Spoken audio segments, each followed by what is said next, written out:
You gonna make my dog live forever? Did you ask the dog if he wanted to live forever? The dog is the one that's suffering the most. Do you know how frustrating it must have been for that dog to sit there and listen to his mama act like a dummy for buku long and he can't say nothing about it? That dog was sitting there looking at his mama probably like, girl, if you don't, I don't even want to be here that long. I ain't asked for that. Like poor Leon, he ended up getting swindled too. The dog got swindled too, and we need to acknowledge that. Hey everybody, thank you so much for checking out this video. It's your girl LB. Welcome to my channel Watch With Me LB, where I give you fun, fresh, and funny ranch reviews and recaps on my favorite movies and TV shows.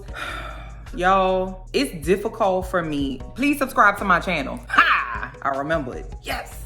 Please subscribe to my channel. Also hit the like button and the bell to get the notifications and do the things, okay? I'm really having a difficult time right now. Having watched The Tinder Swindler and also having watched Inventing Anna. Now, I know I posted The Tinder Swindler. I was gonna drop my Inventing Anna video. Somehow the footage got like damaged or deleted or encrypted or decrypted. I don't know what happened to it. So I had to let Anna go.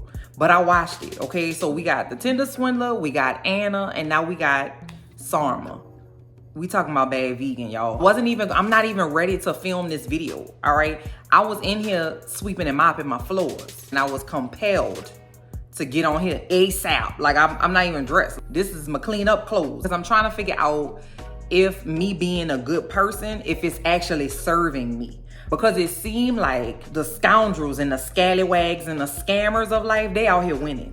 That's what it seemed like to me. So should I just turn to a life of crime? It seems to be pretty lucrative. Bad Vegan is a docuseries on Netflix that talks about Sarma Melangalis, okay? And Sarma is a vegan raw food entrepreneur, restaurateur in New York City, okay? She gets taken in, swindled, scammed by a big ass Pekingese puppy. I was having real difficulty understanding how this man that came in the door looking like a Pekingese puppy in the face was able to swindle these folks like that, because usually you have to have something appealing about yourself to be able to get in the door to swindle the folks, right? You gotta be cute, or you have to be charismatic, or you have to you have to put it down in the bedroom. You have to have something. And the Pekingese puppy, he ain't seem like he had none of those things. And so I'm just trying to figure out, and maybe you can help me to figure out how these things keep occurring. Let's get in here and talk about Bad Vegan. You know I got my queries. And also, I'm gonna just state this up front. In The Tinder Swindler, okay, I said I wasn't gonna victim blame. That ain't gonna happen here. I'm about to light Sarma ass up. Vegan, pescatarian, whatever. If you raw food, it don't matter to me. As long as you getting the sustenance that you need to survive in this harsh ass world, go off. I met a dude at a bar one time. It was like, oh my God, I love dolphin steaks. Don't you just love a dolphin steak? I had got so mad. Dolphins? Friendly ass dolphins?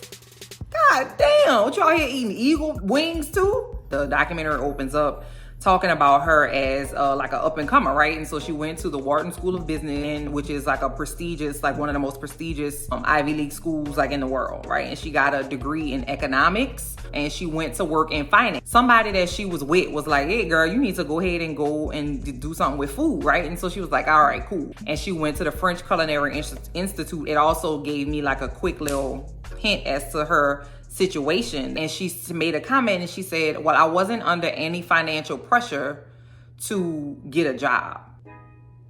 All right.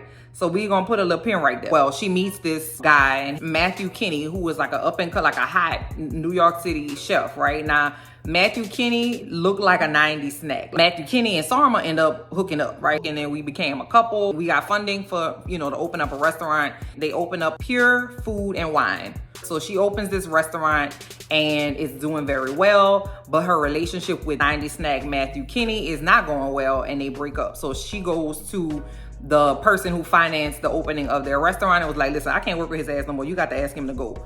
And he sold her the restaurant for $2 million worth of debt. So the restaurant was hers, but she was into this restaurateur for $2 million. So she says that, you know, the restaurant is becoming popular and celebrities are coming in there like a new thing. And, you know, people just be on a wave, child.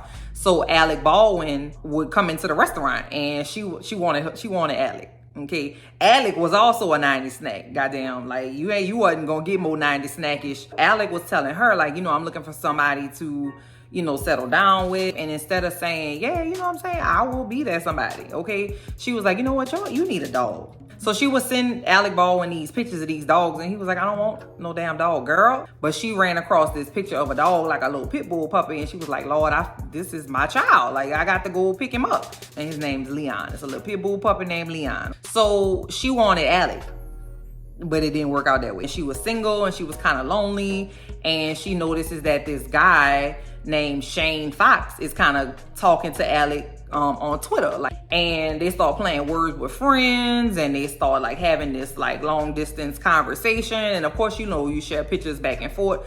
All her pictures were real and accurate. His pictures was old as hell. So they meet in person, and she's like, you don't really look like that. You look a little fluffy. She said that she really had very little idea about who he really was.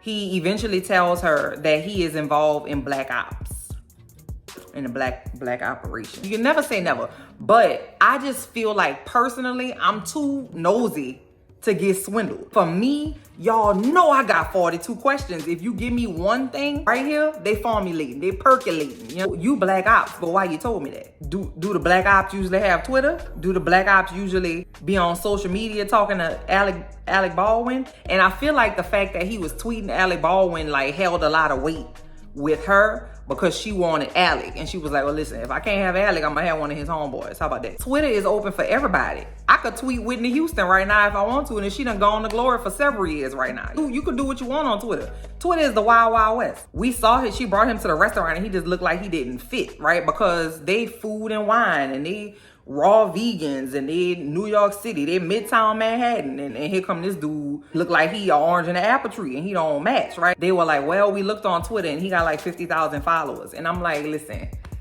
even my old out of touch ass know that you can buy followers like for $22 on eBay. Also, if your profile picture, you have sunglasses on, immediately know. Where your eyes at? You know why? Because he looked like a Pekingese in the face. He was like, let me at least take off 25 to 50% of my Pekingese-ness off of this profile picture, because I don't want nobody to come on here and think I'm a broke ass Pekingese, because that's what I am. They've been together for, you know, a few months now, and, you know, he started to lay it on thick, because, you know, girl, I've been looking for you for a lifetime, girl. I just can't believe I done traveled to all these galaxies, and I can't believe I finally found you, girl. He is different. Like, he has another plane of existence that he's on that we are not on. They make a comment that I didn't really like, and I ain't vegan. Once again, I be tearing me some ribeye down. So the man that he works for Vanity Fair, he's like a journalist for Vanity Fair, and he's like, well, you know, people who are vegan, you know, they believe in like crystals and like, you know, metaphysicalities, and like they be out here barefoot and they just be on some other shit. Basically saying like, if you vegan, you kind of weird. And I ain't like, so to the vegan cousins that's out here, if y'all took offense to that, comment down below and let me know, because I took offense to it. And also, just because you vegan doesn't mean you healthy. If you eat meat, that don't mean you healthy either. Not like, it doesn't work like that. It was like implying that like people who are vegan, like they like gullible because they have like crystals and they just be communing with the nature and they be out here hugging trees or whatever. Like that's part of the reason she was taken in by this swindler. Nah. Because she was stupid, not because she was a vegan. She was stupid because she was stupid. It's like at the corporate office, which is her apartment. She's like hanging out there, like watching TV and just kind of like involving himself in her restaurant. And one day he called the office, and the call ID said Anthony Stranges, but his name is Shane Fox. And so the people at the office were like, who the hell is Anthony Stranges? Let's do a Google. Soon as they Google, they pull up his mugshot. And I'm confused. Because what you can easily do is a reverse image search. It's really not hard at all. No, he tells Sarma that, you know, he has to use different names. And, he was, at the, thank you, baby. My dog brings me things all the time. She just loves me way too much. Like, took her to Tiffany, honey, and took her to the top floor, the exclusive floor. Now, I don't know if anybody has been to Tiffany. I love Tiffany in New York, okay? But see, when you go to Tiffany, downstairs, they got like the China. And you get in this elevator, and depending on what floor you get off on is what you going to buy. Most people like myself, we get off on the silver and gold floor. Like when you go on a regular diamond floor, it's real chill, real calm. Then you go another floor, and then that's the silver and gold floor. Honey, it be popping on the silver and gold floor. I've never been to the top floor with the champagne and the personal service. That's where he took her. And they were trying on rings. And she was like, well, why are we here? Like, listen, don't worry about all that. Just tell me what you like in here. Like, I'm about to throw it in the bag. They went to this bar and they were feeling all lovey-dovey, and she told him that she loves him after it was apparent that he was going to buy her an $800,000 ring from Tiffany. He basically did what Simon did. He was like, listen, we're gonna move in together, girl, me and you. Let's go look at these houses.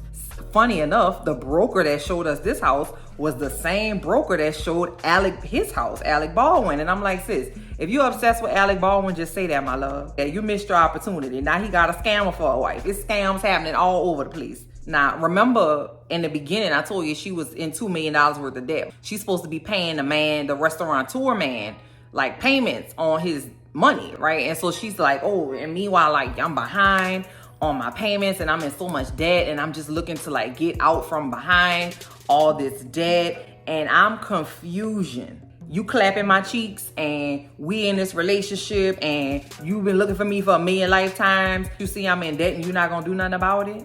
Pay the man, huh?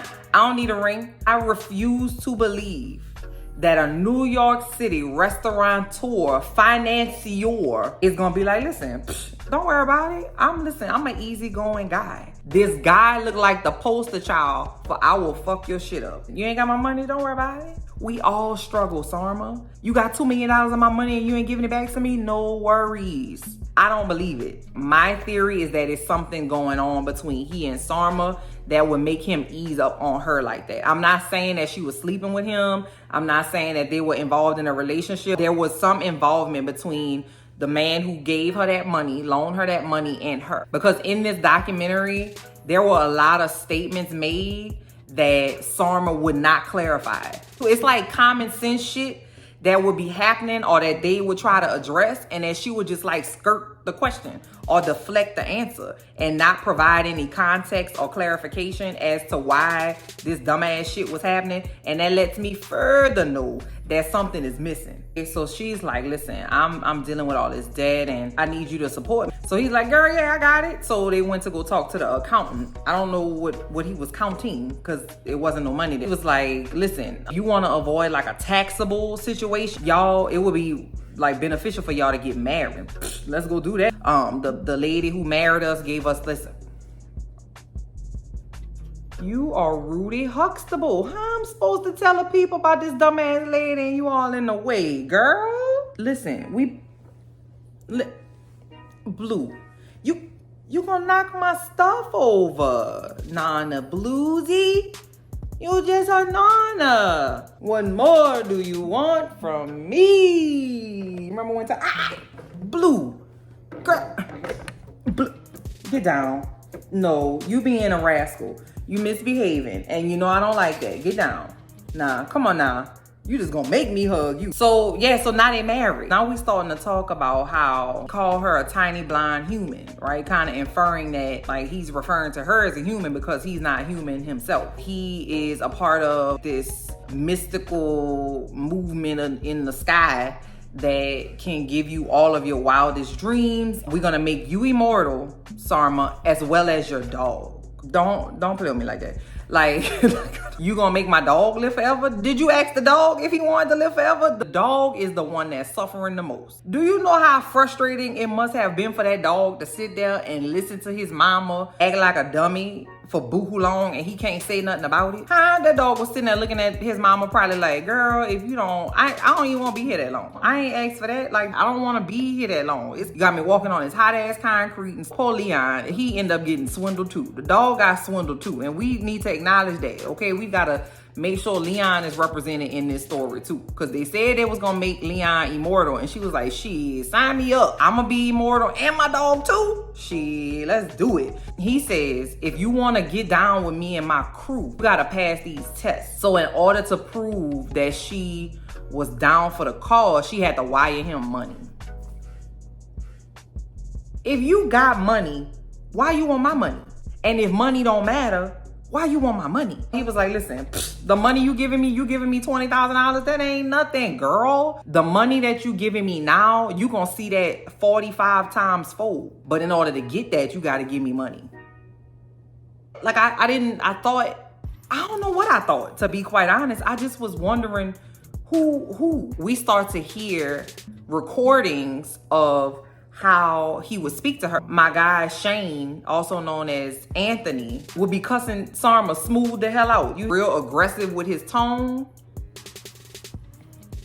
We're not gonna do that. So now, y'all, this is where we meet Will. Now, Will is Anthony or Shane or the Pekingese puppy, his assistant, and he's stationed out of Europe. When Anthony would go on his Black Ops mission, he would get Will to get with Sarma to make sure everything was all right. Will would reach out to Sarma and be like, say love, I'm working with your old man and he want me to make sure I hold you down while he fight rebels in Africa. In order for me to keep you safe, give me everything you got. Give me your passwords to your email, your bank account information. He is making sure that it's safe for people like you to sleep at night. And she did it, Chad. She did. But that's the thing. She did it, though. She did it. She was like, listen, person I never met before, I'm going to give you every single thing. So then we cut to Sarma, and Sarma's like, man, you know, he started to do this thing where he knows, like, what I'm talking about, even though I haven't talked with him about it. Damn, how he knew that? He really must be from space and the stars and the moon and the sky. He really is gonna make me and my dog immortal.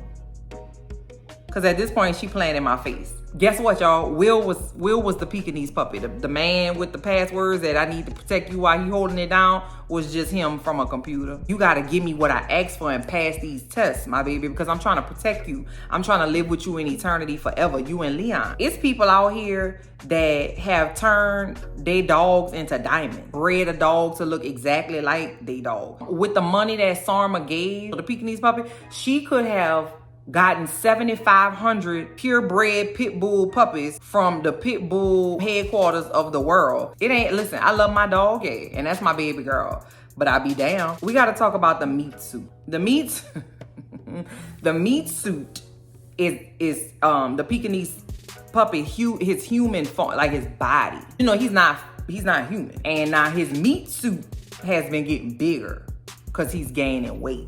Because he's living high on the hog. I know I'm well over 350 pounds. Okay, I get that. Don't worry about that, okay? Me gaining all this weight is really for you, my love. I'm fat so that you can be disgusted by me. I'm doing this for you. I don't want this. It's a test. You supposed to be disgusted by my meat suit. All this is dumb. All this is really, really, really, really dumb. You know, like with the Tinder swindler girls or whatever, made them seem like he loved them, right? And that he was like, oh, thank you, baby. I just love you so much. I can't wait. We gonna have a family together. The Pekingese puppy was like, get your ass to the Western Union and send me this goddamn money. Like, it was real weird. It was like, I told you what I want. When I tell you to do it, you do it. Why would he choose a meat suit that looked like a Pekingese puppy in the face? So in yet another unexplainable, inexplicable turn of events, the Pekingese puppy sends her to Rome. But she was like, why am I in Rome? What am I going to do this for? He had her basically staying there like the Holiday Inn in like the suburbs of Rome. And he told her that that was one of the tests that the family wanted her to do. You know, the Pekingese puppy was like, listen, I'm gonna hold it down in New York. You go to Rome and just sit down. She has basically sent herself to Rome. Like, she paid for herself to go to Rome so that this man can steal from her. She's not able to make payroll because she had to wire him money from Rome to New York to pass the test now. And because of that, she didn't have the money to make payroll for her staff at her restaurant that she built from the ground up. And so she was in her hotel room trying to find somebody to loan her money to make payroll when she just had the money. You didn't mistake it. That's what I said. You not confused. So she found somebody that could give her 100,000 US American dollars to pay her staff. The Pekingese puppy is like swindling Sarma's mom and them. At this point in the documentary, we learned that Sarma has given him 1.5 US American dollars. Like, we not talking about pesos. And he's still talking to her like she is completely crazy. You hear me? I'm telling you to shoot from the effing hip. If I tell you to do something, you better do it. He is in a sloppy meat suit with ingrown hair and just a bad disposition. They have embezzled money. They are not paying their loans back on the restaurant. I'm saying they because they are fully involved in this. Not both of them are, because Sarma has been taking money from her business accounts that she should have been making payments to on her loans and on her business for, and giving them to the man to get out the meat suit. The mama has gotten swindled out of $450K. And now they are doing one last test. Have seen that he has a severe gambling problem. And that's where all of this stems from. He's a gambleraholic. Everywhere they go so that they can do their Sarma's test, they just so happen to stay at a casino. And then she gonna sit her ass in that chair with that ugly ass tattoo talking about, I certainly had no perception that we were on the run. I mean, I didn't know what was going on. I didn't know that we were just gonna leave. He just said we had to get in a car that he borrowed from a friend, and we just got in a car and left, but I didn't know what was going on. Sarma and the Pekingese puppy hopping all around the continental United States. They end up in Pigeon Forge. And then I didn't like the fact that they brought Dollywood into the conversation, okay? You gonna leave Queen Dolly out of this. I don't play behind my Dolly Parton. As much good as Dolly Parton puts into the world, okay, leave Dolly out of this. She ain't doing nothing but giving books to children, providing good, wholesome family entertainment in Tennessee. So listen, I'm not even gonna tell you about all the stupid things that happened in the 4th episode. So the thing that brought it all down was when, they put a warrant out for her arrest in New York, and the Pekingese puppy too. And the Pekingese puppy, his hungry ass, ordered a pizza from Domino's with some chicken wings, and the people was like, shit, they in Pigeon Forge and they ordered a pizza, we about to go see where that pizza was ordered. So they tricked them and got them and arrested them in the hotel. It was just an unsatisfying end, because Sarma did like 3 days in the local Pigeon Forge jail facility. Then she did about a week or 2 in Rikers, and then she got bailed out. And then she went and pleaded guilty and got 4 months in jail with 5 years probation. But she still owes people $6 million from all the defrauding that her defrauding ass did, okay? And then the Pekingese puppy, he stayed in there for like a year and a half, and he didn't have money to make bail. So by the time his trial came up, he just pleaded guilty and did 3 more months with time served, and he just got out of jail, and then that was just it. And then the thing that really pissed me off about this documentary was that she didn't show any remorse. Her demeanor, her body language, her voice, she didn't look sorry at all. That's what I'm saying. I feel like you don't have to be sitting there weeping, but I do have to pick up some authenticity in your story and in your apology and in your experience, and wasn't none of that there. That girl was cold as ice, okay? She was like Elsa, okay, or Anna, or whichever one of them was letting it go. Y'all comment down below and let me know whether you think Sarma was in on it or not. Y'all comment down below and let me know whether y'all thought that Anthony or Shane or Michael or whoever the hell looked like a Pekingese puppy. Y'all comment down below and let me know if you feel like all these people that's getting swindled is signing up for a membership club or something, and they just agreeing to get swindled, cause to spice up their life or something. I don't understand. Hey, y'all take care. Have a great weekend. Bye.